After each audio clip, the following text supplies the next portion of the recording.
Good evening, everyone. Welcome to the evening session. And the topic that we are discussing today is Amir Khusrau and his works. So I chose this topic particularly to introduce you to characters and historians in history. All right. You will seldom have to talk about, even in your exams, or let's say even in, when you discuss historiography per se, or let's say you learn to talk about history from the perspective of a particular individual, you need to understand individuals in history. Now, Amir Khusrau is not particularly a political figure. All right. Amir Khusrau is, a person who is of profound importance when we talk about the Delhi Sultanate. All right.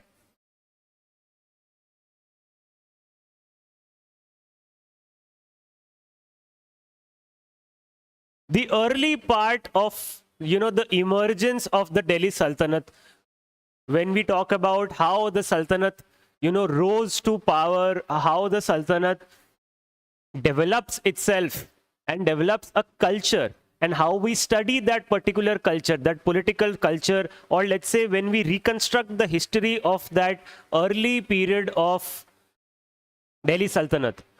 One of the most important persons that we need to understand, and we need to understand that person in his entirety, and that person is Amir Khusrau.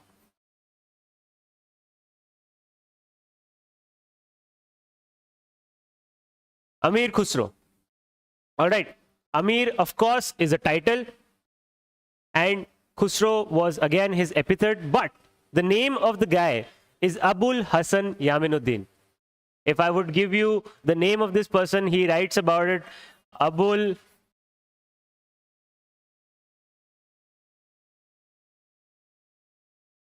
Hasan Yamin Uddin.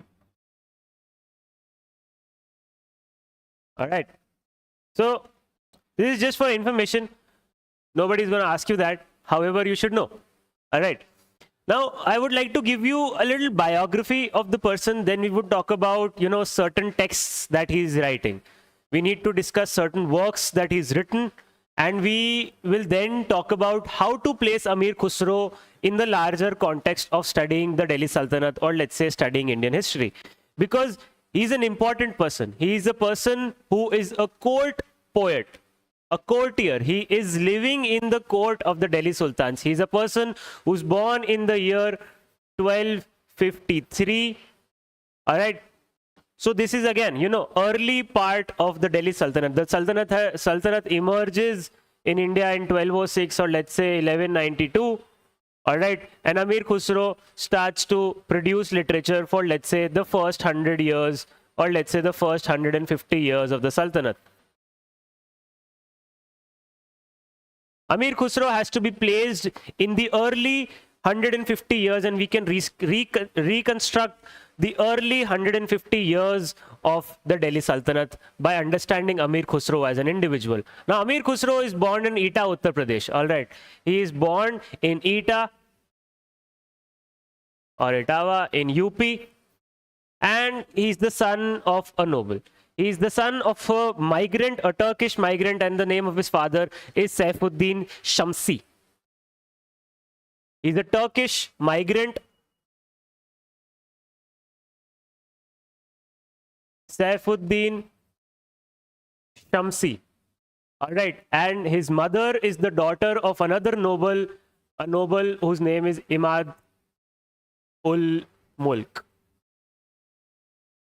Now, he is a Turkish migrant, he is of high birth, and this person is also a noble of also high birth. So basically, Amir Khusrau is a person whose historiography and his history is going to represent a view of the society from the apex.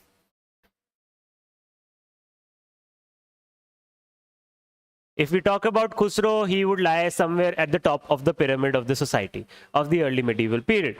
All right. Now, what is important for us to also understand is that Amir Khusrau showed bright colors even in his early age, and he starts to compose poetry in Persian, especially, although later on he develops something which we credit him for, which is Hindavi language.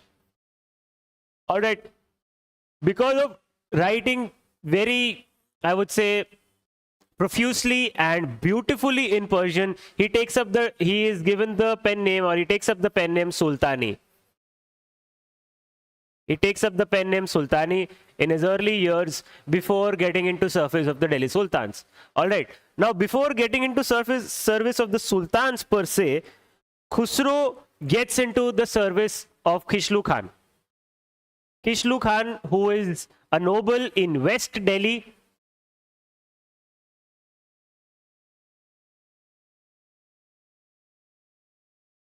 Khishlu Khan, who is a noble in West Delhi, and then after a few years, he receives, I would say, some reward or some gift by your, reward from Bughra Khan. Now, who is Bughra Khan? Bughra Khan is the son of the Delhi Sultan, whom? Ghiyasuddin Balban, that is right. Bughra Khan is the son of Ghiyasuddin Balban. So Khusrau accompanies Balban's son Bughra Khan to Bengal. Bengal is given the name Lakhnauti at that particular time. All right. So he accompanies Bughra Khan to Bengal, but later he's like, I'm homesick. I miss Delhi. Amir Khusrau loved Delhi. He says, my home is the dome of Islam. He calls Delhi to be the dome of Islam. It was the Qibla for the kings of the 7 climes. Delhi is the twin of paradise on earth. A prototype of heavenly throne on an earthly scroll. That is what Khusrau calls Delhi. He misses Delhi, and that is why he's given the title of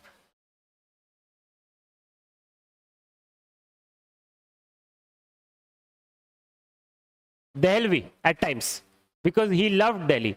He says, is one of his adversaries, that his adversaries ask him, why do you love Hindustan so much? He says that Hindustan is one of the most beautiful places on earth, and because of that, I love Hindustan. So he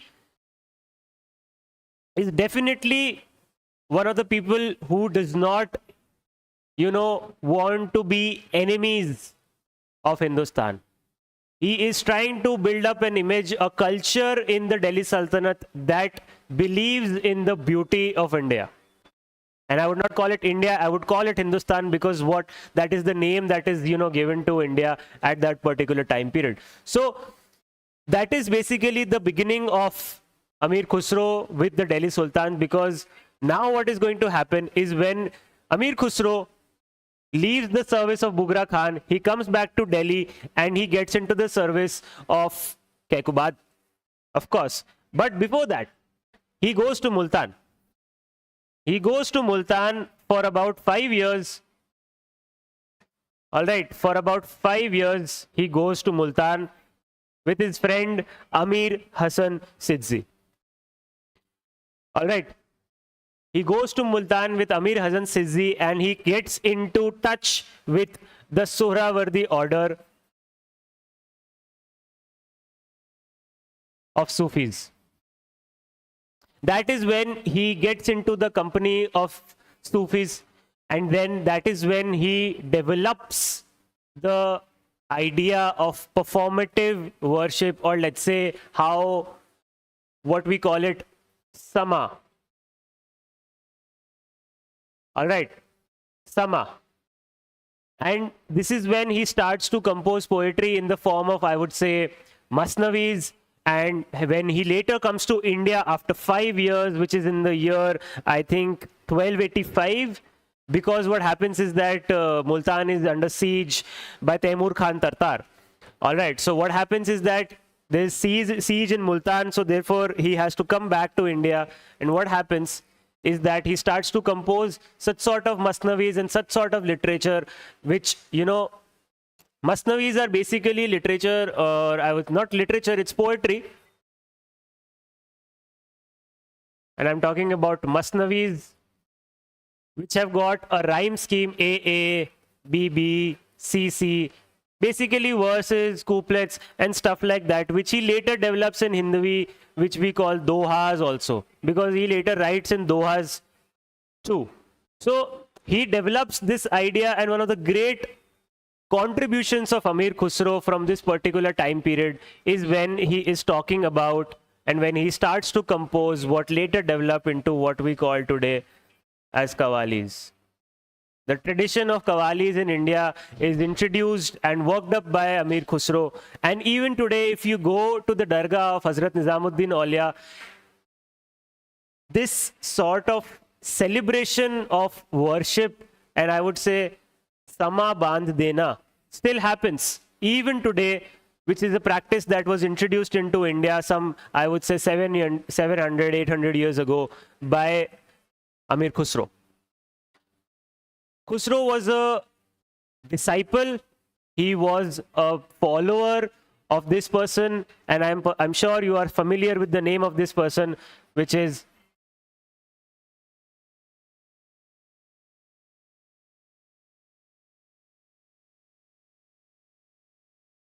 Hazrat Nizamuddin Aulia. He is a friend of Amir Hasan Siazi, who writes the Fad, and both of them are sitting there at the hospices, the Dargah, or let's say the Khanka of Hazrat Nizamuddin Aulia, and they are composing their literature there. And even Barni, when Barni is, exiled by Sultan Firoz Shah Tughlaq, he writes his works sitting there in the Dargah of Hazrat Nizamuddin Aulia only. Barni says Barni might have been a contemporary of Amir Khusrau. Barni says that when Khusrau used to enter the court, Barni says that every day Khusrau comes with a new ghazal and the Sultan gives him a reward. So we can attest to the culture that Khusrau was trying to build, or he was part of. We can attest to the writings and the influence that Khusrau had at the court of the Delhi Sultans. So what exactly, how this might be like a brief introduction to the ideas of Khusrau. Now let us talk about certain works that Khusrau starts to produce at this particular point in time. And I would like to begin with a few works that he dedicates, and because Khusrau begins his work with these dedications, it is basically, I would say, these works are dedicated to his family and his children. Texts like Hasht Bihisht or Mitwa al Anwar, and he also produces Laila Majnu, a translation.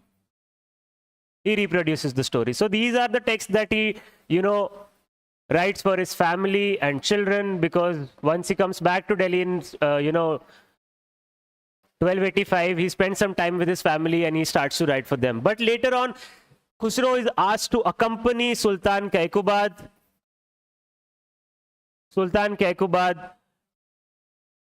to face, when Sultan Kaikubad is going to face his own father, who is Bughra Khan. So what happens is that after the death of Balban, all the nobles in Delhi, they accept the grandson of Balban, who is Kaikubad, and they accept him to be the next Sultan. So when Bughra Khan hears this news, he's like, how can my son surpass me to become the Sultan? So Bughra Khan starts to come from Lakhnauti,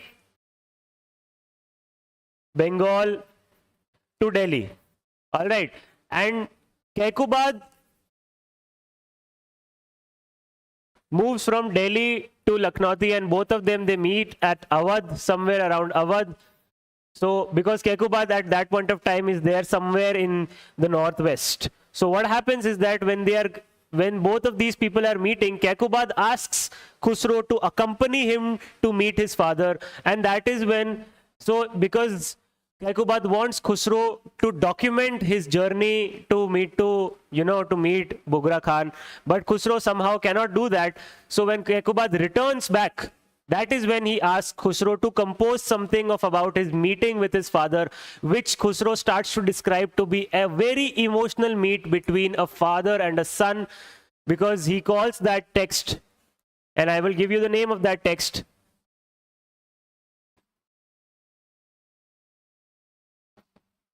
Kirano Sadain, the meeting of two oceans All right, and he says that these Kekubad and Bughra Khan are two sons, and it's a cosmic world that he tries to build up, and he writes this particular text for Kekubad, and he says, and he describes it to be an emotional meeting between a father and a son.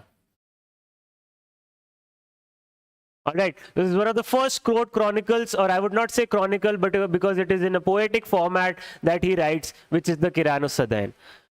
All right, so this is the first important text from our point of view, from the point of view history, in which we try to reconstruct, let's say, an emotional dynamic between, let's say, succession between a father and a son, or a sultan and his successor. We can reconstruct the kind of meeting that would have happened, you know, devoid of the kind of struggles that are usually represented to us, because in Islam and in the Delhi Sultanate, we don't have a law of, let's say, succession, who is going to inherit something like primogeniture. They don't have it. So the person who can, you know, accrue the most support from the followers, that is the person who rules after the next, you know, becomes the next sultan. So this is an interesting perspective that we can get when we look at the Kirano-Sadain by Khusrau, because it highlights that sometimes the struggle between a father and a son, or a sultan and his successor, does not necessarily need to be, let's say, you know, problematic or bloody, because,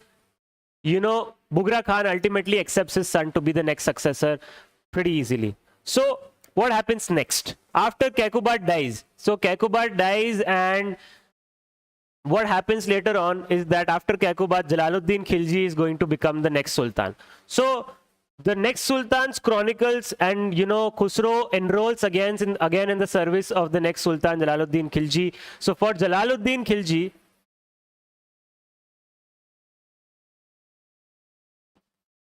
Khusrau writes the text Miftah-ul-Futuh.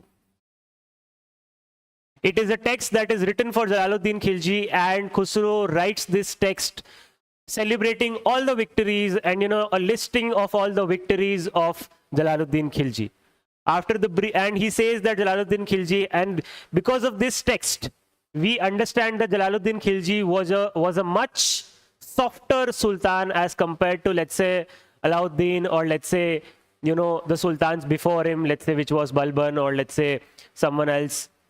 So he reconstructs a very soft image, and the credit of that soft image of Jalaluddin Khilji goes to Amir Khusrau, because he says, when he, you know, hugs Alauddin, when he hugs all the Malik Chajju and all of these people, you know, those events are mentioned, and Jalaluddin is mentioned as a much softer sultan. So that reconstruction of the image of a sultan as in a soft position can also be rendered to Amir Khusrau and his writings. Next up is basically Alauddin Khilji's conquests, and I am sure you must be familiar with the work that Khusrau writes for Alauddin Khilji. Khusrau is also there in Alauddin Khilji's court. So successively he is there in, you know, from Balban, or let's say, or I would say Kekubad's, he comes to the Khiljis. All right, and for Alauddin Khilji and his victories, he writes the text Khazain-ul-Futuh.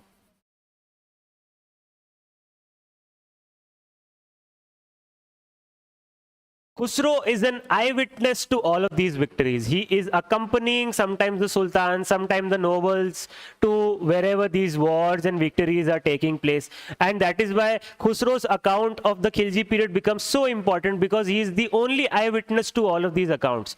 You know, our earlier chronicler is Minhaj-ul-Siraj, as we know, with his Tabaqat-e-Nasiri. And the next we have Ziya Barni.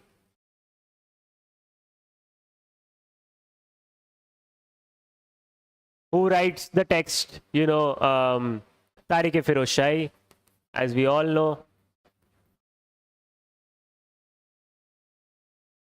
So Khusrau's account is the only eyewitness account to all of these events. You know, Barni is not witnessing Alauddin Khilji's reign or Jalaluddin Khilji's reign. So that is why the account of Khusrau becomes so important, because of what he's trying to do. But he does not end there in the Khilji period. In the Khilji period, he is also with Mubarak Shah Khilji.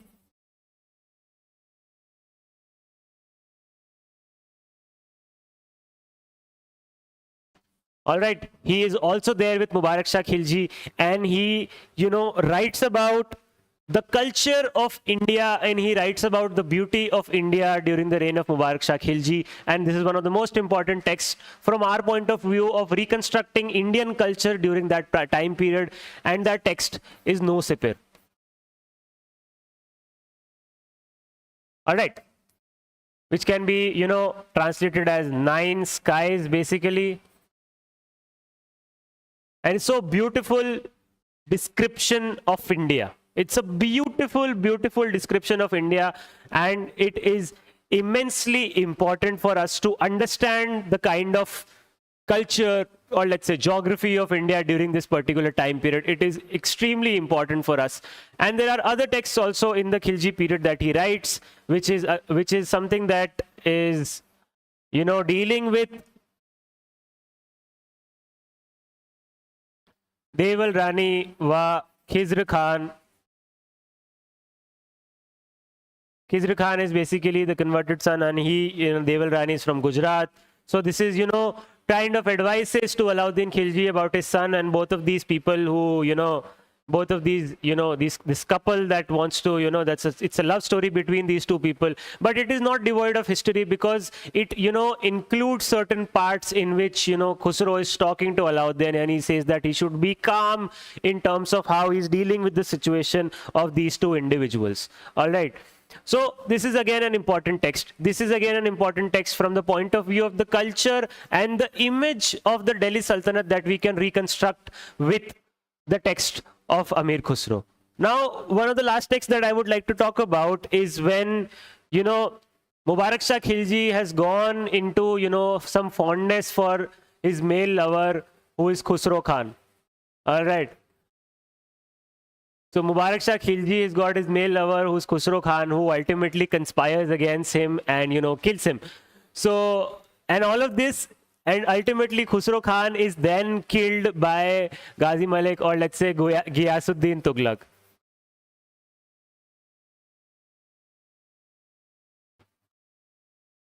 All right. So this story about this debauchery and, I would say, killing of these people by each other, and ultimately the rise of the Tughlaqs in the Tughlaq dynasty in the Delhi Sultanate, it has all been written in the text, which is the Tughlaqnama.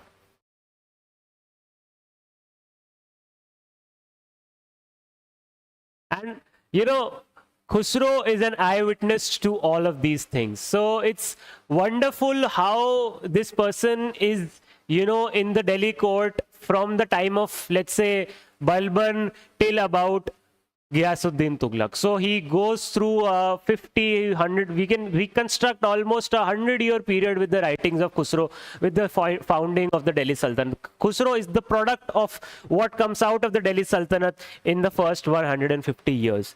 All right. So now what happens is that in 1325 is the year, as you should know, is the year of the death of Hazrat Nizamuddin.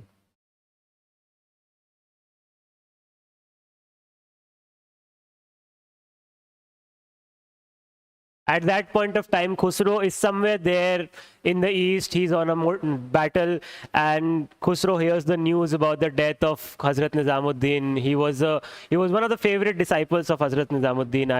I would say that, because he was so close to him. He was a friend of Amir Hasan Siazi, and when he hears the news, he says, "Gori sove sage per muh par dale kes, chal Khusrau ghar aapne saaj bhensu des." So Khusrau gets extremely emotional about the death of Nizamuddin Aulia, and he returns over there. And within a few months of the death of Nizamuddin Aulia, Khusrau also dies. And so both of them, they are buried in the Khanka of Hazrat Nizamuddin. Even if you go there today in Gyaspur village, in the Dargah of Hazrat Nizamuddin, you would find, also the Dargah of Amir Khusrau. So that would be understanding Khusrau and his texts. And now let's briefly talk about how historiography, places Amir Khusrau Because you see, Khusrau is writing on patron orders. He is almost asked every time to produce a particular text by a particular sultan. So he has to impress his sultan, his patron. In that point of time, we have to believe that he's got very little freedom of speech. In terms of, he does not come to history on the basis of analysis. History is a raw material for Khusrau.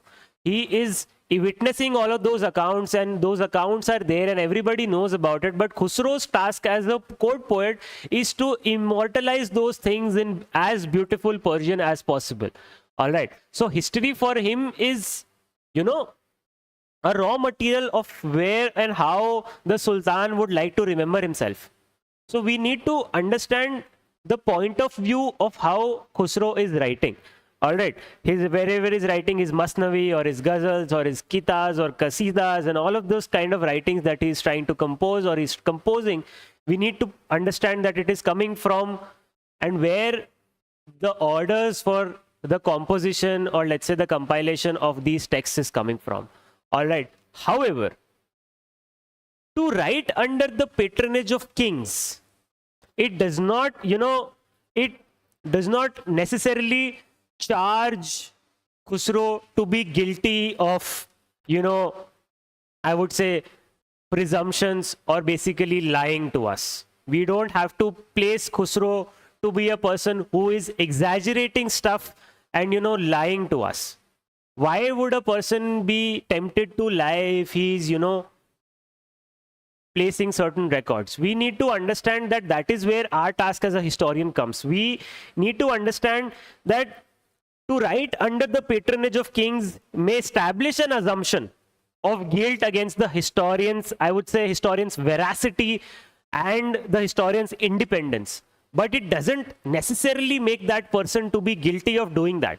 We can assume that he might be lying, but we cannot definitely determine whether he was or he was not. So that is where our role as a historian comes up, because there is multiple and numerous literature in which we can trace this sort of level of exaggeration or let's say, miscalculation. Because sometimes when armies are mentioned, let's say by Sami or let's say anyone else who would be talking about, even I would place Ban Bhatt to be in the same category of how these people are doing, because he's a court chronicler or court poet or court historian of a king who is asked to commission or was asked to compose something out of commission. All right. So we have to take out our history from it. People like Peter Hardy, people like Harbans Mukhia, people like Sunil Kumar, who have worked upon Khusrau and the Delhi Sultanate and the historiography of that particular period, we need to dive deeper into the content of the writings. All right, we have to dive deeper into the content of Nusipir or let's say the content of Khazainul Futu and place them, or let's say place Khusrau in the larger 13th, 14th century context. All right, a context, and we have to see it in terms of legitimation and let's say cultural efflorescence in the period. We have to replace and dig out our history from all of these things, because those are also compositions in terms of legitimizing the rule of the Delhi Sultanate over a population. And a person who says that, who loves this country because he's born in it and because the country is so great and prosperous and because your country can be, twinned with paradise on earth. We need to see what that person is essentially trying to build up. And that is the context in which we need to place Amir Khusrau. All right. That would be it from today. I would see you later with different things. So these are the things that we discussed today, certain texts, certain importances of Amir Khusrau and, his importance to be an eyewitness to the Khilji period. All right. And certain things that he writes for his family, and he brings out a different perspective of succession in the Delhi Sultanate. This is basically a list of all of these people that he introduces in the first period. And so this is where I would like to end. If you have any queries, you can definitely contact me via email, and I would see you later. We are thinking of taking more lectures on more things that might be important to you. And so I urge you to read Peter Hardy, read, I would say, Harbans Mukhia, historiography and historians in the age of Akbar. Just read the first chapter. You can understand all of these people. Let's say Isami or Barni or Minhaj and Khusrau. All of these people is just one chapter. You can find it easily there. And of course, please read. And I hope this was helpful. Thank you for watching. Thank you for tuning in. See you later.